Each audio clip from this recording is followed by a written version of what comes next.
اس تمہید کے بعد بنی اسرائیل سے خطاب ہے۔ بنی اسرائیل حضرت ابراہیم علیہ السلام کی اولاد سے تھے۔ ابراہیم کے بعد اسحاق، اسحاق کے بعد یعقوب، یعقوب علیہ السلام کا لقب تھا اسرائیل، اور ان کی آگے نسل بنی اسرائیل کہلائی۔ ان کو بھی اللہ نے چن لیا تھا، ان کو بھی ہدایت سے نوازا تھا، ان کو بھی دنیا کی رہنمائی کے لیے بنایا تھا، لیکن انہوں نے اپنے رب کی نعمتوں کا احساس نہ کیا، قدر نہ کی، لہذا اللہ نے ان سے وہ نعمت لے لی۔ ان کو پھر احساس دلایا جا رہا ہے، اے بنی اسرائیل، ذرا خیال کرو میری اس نعمت کا جو میں نے تم کو عطا کی تھی۔ میرے ساتھ تمہارا جو عہد تھا اسے تم پورا کرو، تو میرا جو عہد تمہارے ساتھ تھا اسے میں پورا کروں گا، اور مجھی سے تم ڈرو، اور میں نے جو کتاب بھیجی ہے اس پر ایمان لاؤ، یعنی اس قرآن پر۔ اس کی مخالفت کیوں کرتے ہو؟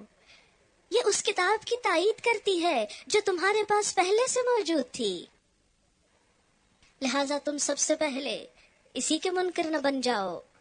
تھوڑی قیمت پر میری آیات کو بیچ نہ ڈالو، یعنی میرے دین سے دنیا مت کماؤ، اور میرے غضب سے بچو۔ باطل کا رنگ چڑھا کر حق کو مشتبہ نہ بناؤ، اور نہ جانتے بوجھتے حق کو چھپانے کی کوشش کرو۔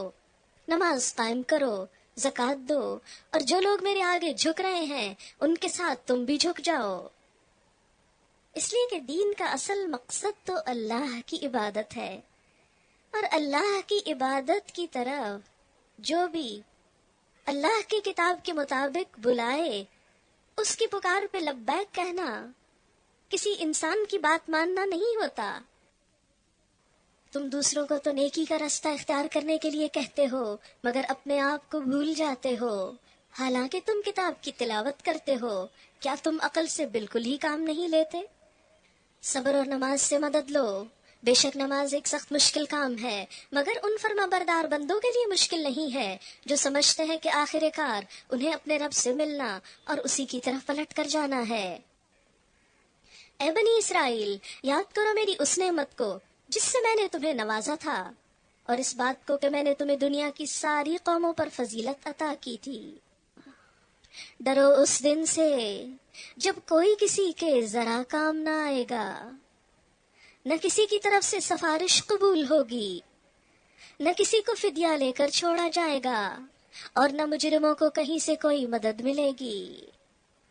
یاد کرو وہ وقت جب ہم نے تم کو فرعونیوں کی غلامی سے نجات بخشی، انہوں نے تمہیں سخت عذاب میں مبتلا کر رکھا تھا، تمہارے لڑکوں کو ذبح کرتے تھے اور تمہاری لڑکیوں کو زندہ رہنے دیتے تھے، اور اس حالت میں تمہارے رب کی طرف سے تمہاری بڑی آزمائش تھی۔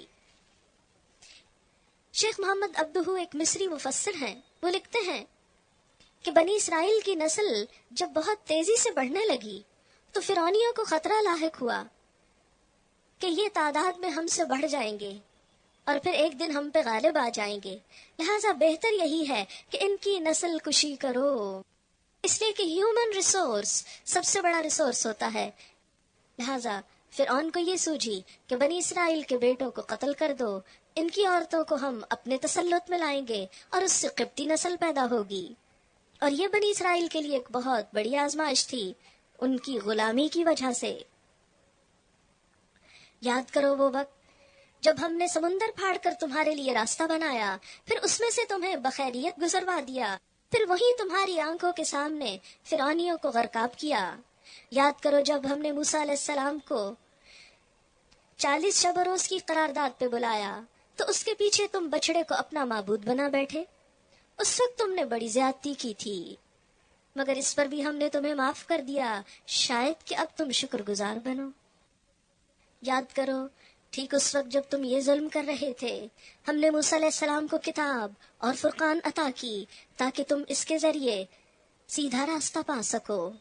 اللہ کی کتاب ہر دور میں دراصل انسانوں کی رہنمائی ہی کے لیے آئی ہے، لہٰذا کوئی بھی شخص جو صراط مستقیم پانا چاہے، ہدایت پانا چاہے، اس کے لیے ممکن ہی نہیں کہ اللہ کی رہنمائی اور اللہ کی کتاب کے بغیر پائے۔ یاد کرو جب موسیٰ علیہ السلام یہ نعمت لیے ہوئے پلٹے تو اس نے اپنی قوم سے کہا، لوگو تم نے بچڑے کو معبود بنا کر اپنے اوپر سخت ظلم کیا ہے، لہٰذا تم لوگ اپنے خالق کے حضور توبہ کرو اور اپنی جانوں کو ہلاک کرو، اسی میں تمہارے خالق کے نزدیک تمہاری بہتری ہے۔ اس وقت تمہارے خالق نے تمہاری توبہ قبول کر لی کہ وہ بڑا معاف کرنے والا اور رحم کرنے والا ہے۔ یاد کرو جب تم نے موسیٰ علیہ السلام سے کہا تھا کہ ہم تمہارے کہنے کا ہرگز یقین نہ کریں گے جب تک کہ اپنی آنکھوں سے علانیہ خدا کو تم سے کلام کرتے نہ دیکھ لیں۔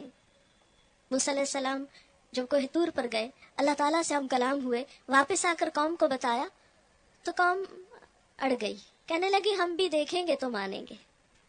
جیسے آج کے دور میں بھی بہت سے لوگ ایمان لانے کے لیے کیا شرط لگاتے ہیں کہ ہم جس چیز کو ہاتھ نہ لگا سکیں، جسے دیکھ نہ سکیں، جسے سن نہ سکیں، جو ہمارے 5 سینسز کی پہنچ سے باہر ہو، اس کو ہم مان نہیں سکتے۔ لیکن حقیقت یہ ہے کہ یہ ایک بہت بڑا دھوکہ اور ایک بہت بڑا مغالطہ ہے۔ دنیا میں کتنی ہی بے شمار چیزیں قدم قدم پر ایسی ہیں کہ جن کو ہم بن دیکھے مانتے ہیں۔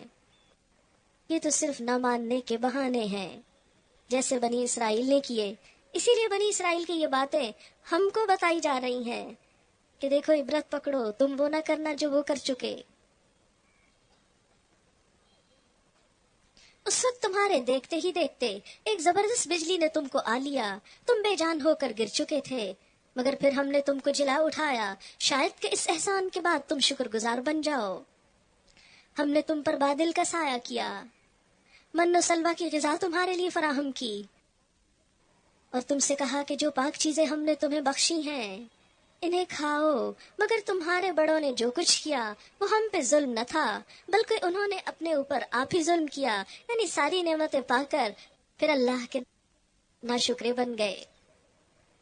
پھر یاد کرو جب ہم نے تمہیں کہا تھا کہ یہ بستی جو تمہارے سامنے ہے اس میں داخل ہو جاؤ، اس کی پیداوار جس طرح چاہو مزے سے کھاؤ، مگر بستی کے دروازے میں سجدہ ریز ہوتے ہوئے داخل ہونا اور کہتے جانا ہتتن ہتتن۔